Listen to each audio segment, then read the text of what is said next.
Sir আমি শুনছি সেনা নৌ বিমান বাহিনীতে চাকরির জন্য টাকা দেওয়া লাগে বড় বড় অফিসারদের, তারপরে দালাল চক্রের মাধ্যমে। একটু এই বিষয়ে যদি কিছু বলতেন।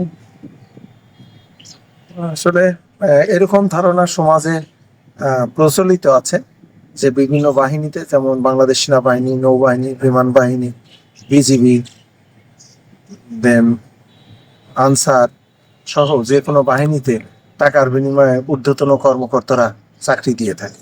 আমার অভিজ্ঞতায় বলতে পারি এটা একটি সম্পূর্ণ ভ্রান্ত ধারণা। কোনো অফিসারই এরকম টাকার বিনিময়ে চাকরি দিয়ে থাকে না। তবে সমাজের কিছু দালাল চক্র রয়েছে যারা কিছু সুবিধাবঞ্চিত মানুষ, গরিব নিরীহ মানুষদের টার্গেট করে একটা ফাঁদের মাধ্যমে তারা এই টাকাগুলো উদ্ধার করে।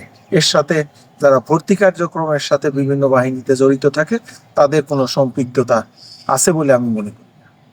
স্যার আমার দ্বিতীয় প্রশ্ন, আমাদের টিআরটি এক্সিলেন্সের কাজ কি?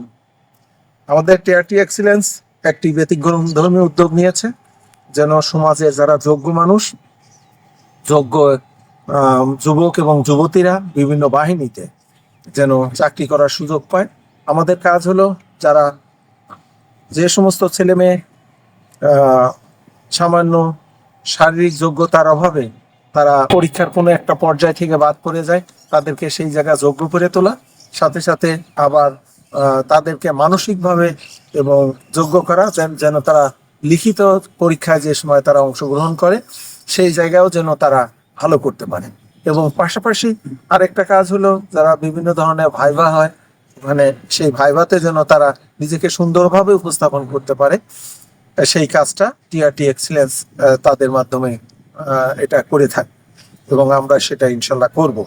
এতে করে সমাজের যারা সুবিধাবঞ্চিত মানুষ আছে, গরিব মানুষ আছে, তারা এটা উপকৃত হবে।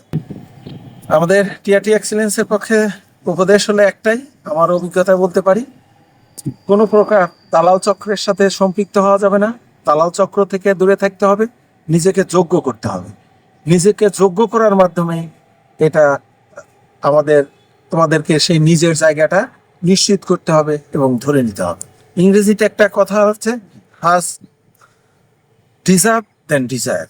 আগে নিজেকে যোগ্য করো, তারপরে প্রত্যাশা করো।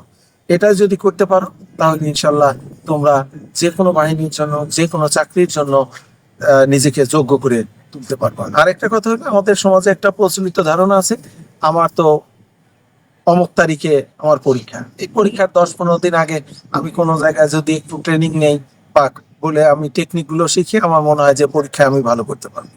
কিন্তু বিষয়টা তা না। বিষয়টা হলো যে আমাদের এই শারীরিক যে এই যোগ্যতা, এটাকে একটা পর্যায়ে নিয়ে আসতে হলে মিনিমাম 4 থেকে 6 মাস সময় লাগে। এটা যেমন একটা জিনিস।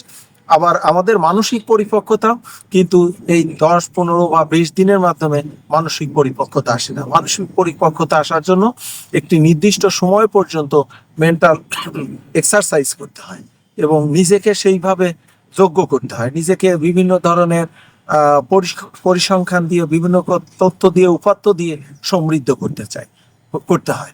আমাদের পরামর্শ হলো যে তোমরা সময় নিয়ে আমাদের টিআরটি এক্সিলেন্সের সাথে যোগাযোগ করো, বিভিন্ন ধরনের প্রশিক্ষণ কার্যক্রমে, কোর্স কারিকুলামে অংশগ্রহণ করবে, ইনশাল্লাহ তোমরা ভালো করবে এবং তোমরা নিজের যোগ্যতা বলে নিজেকে সেখানে উপস্থাপন করে তোমরা বিজয় ছিনিয়ে আনতে পারো।